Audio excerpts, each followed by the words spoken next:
So I haven't rigged the camera up in a while, and to be honest with you, it's mainly because my wedding season hasn't really started yet, and it starts next week.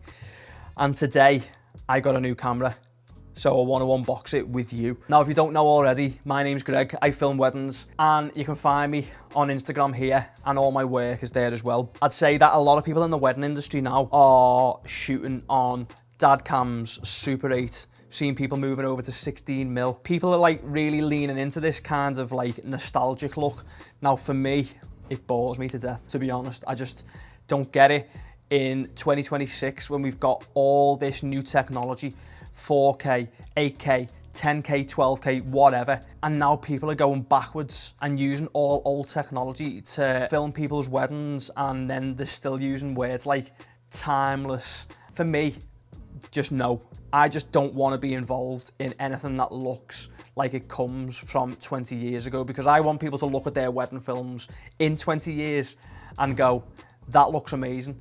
Not in 20 years go, oh, why is that Super 8 not in focus? Or why is the dad cam kind of, I don't know, it just doesn't work for me. But although it's a new camera for me, it's not a new camera. It's been out since 2020. People will argue that it's just a big FX3. Have you guessed what it is yet? All I'll say is the best two words to explain what's in this box: internal NDs. That's it. Is it overkill for weddings? Probably. Do I care? Absolutely not.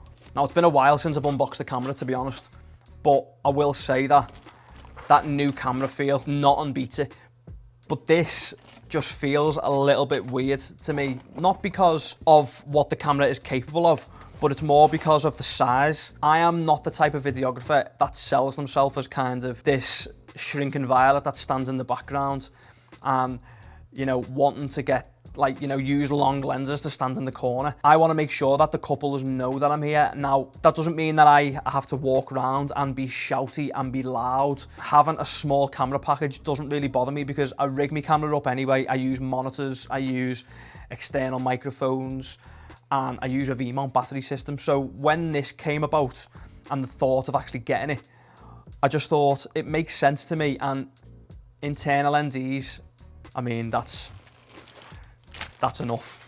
That's enough. That's all I want. There's a monitor, I think. Now, the other thing as well is that people will say that, now, I mean, just look at it actually. It's a big box, a big grey box. It's not much heavier than the FX3. You could argue and say, like, by the time you've rigged it up and you've put lenses on it and, you know, your batteries and your plates and your top handle, that it's obviously going to be bigger. Now, that's obvious. It is obviously going to be bigger. I just think for the capability that this camera has, although it's old, I just think, no, this is going to be absolutely perfect. But look at that, the internal NDs, ND preset and auto ND. I've seen videos on the auto ND and how it works. I've never actually used it. I'm excited to try it. And then full frame, oh, hello. I don't know why, but getting a new camera always feels like Christmas Day. Always.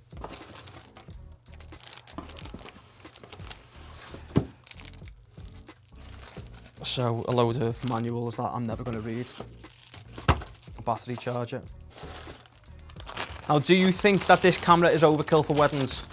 If you do, drop me a comment below. I just think, for what it's worth, it's going to be, dare I say it, a bit of a game changer in terms of how it's going to work, the image I'm going to get. One thing that is going to kind of maybe put a spanner in the works for me, I shoot a lot, 100 frames a second in 4K. Because I shoot a lot in 4K in 100 frames, I actually record a lot of the audio as well. Now, this only shoots 4K 100 frames in S&Q mode.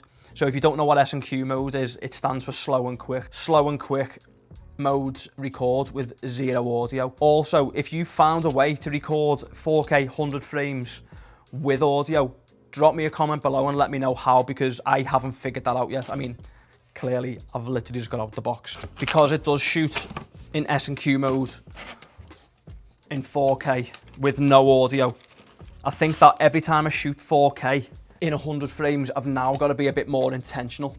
So I can't just shoot everything in 4K because one, the bitrate of this camera records a lot higher.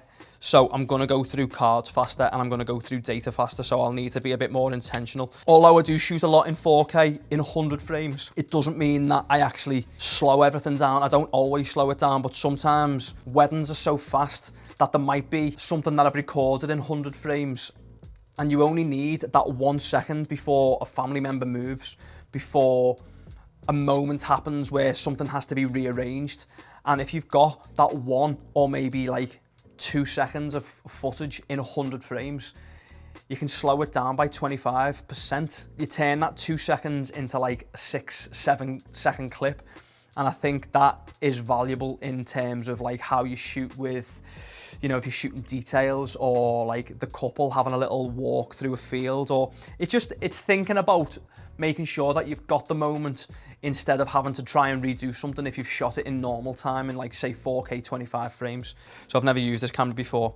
So I'm gonna guess that that thing comes off because that is gonna be for the top handle, which, ooh, that feels nice. People moan about this top handle a lot. From when I've held an FX6, and I've got a couple of friends who've got them, when I've held one, that feels good. That doesn't feel like, it doesn't feel cheap. It feels relatively premium. The top handle on the FX3, which I'm recording with now, the top handle does feel flimsy. Now compared to this feels really good actually, to be honest. One thing I have looked at maybe getting, because I do use a V-mount system, because I don't know if you've seen how expensive these batteries are, and this is great because this battery is completely dead, so I can't even turn it on in this video for you. That's a pain in the ass. But anyway, point being is that because I use a V-mount system, I've got numerous amounts of V-mount batteries, and these batteries are so expensive. The tilter V-mount battery plate for this, so the tilter battery plate will just sit in there, and then obviously I can just attach the V-mount batteries. Listen, I'm not gonna build this anymore because, to be honest with you, this is the first time I've took it out and I really don't know how I'm gonna modify it, how I'm gonna put a monitor on, how I'm gonna, in fact, I don't even know, is that the monitor that comes with it? I'm gonna have to try and figure that out, so there will be another video coming. But if you think that this is overkill for weddings, drop me a comment below. And if you like this video, subscribe to the channel, because I'm trying to get to 10,000 subscribers by Christmas.